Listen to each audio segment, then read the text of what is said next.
we don't have a built-in way of interpolating a variable inside a string. So there are two ways that I know how to do it. One is just doing it manually, which is more tedious. So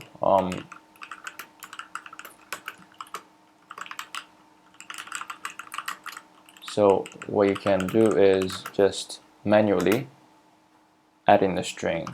So my name is, for example, make sure you have the space there, and first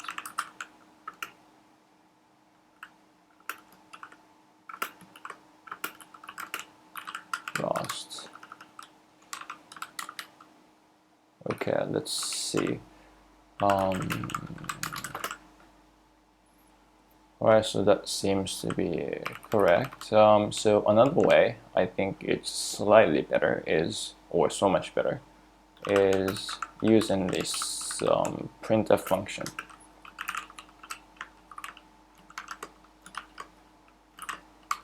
So you can put the original, the string that you want to insert the variable into,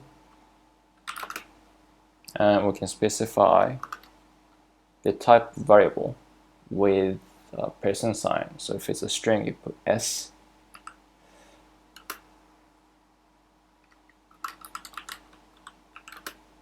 and followed by the variable.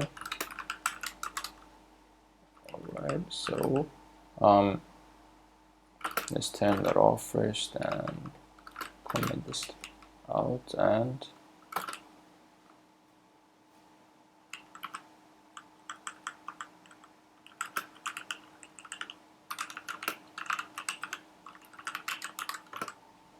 so that was string interpolation in Vimscript.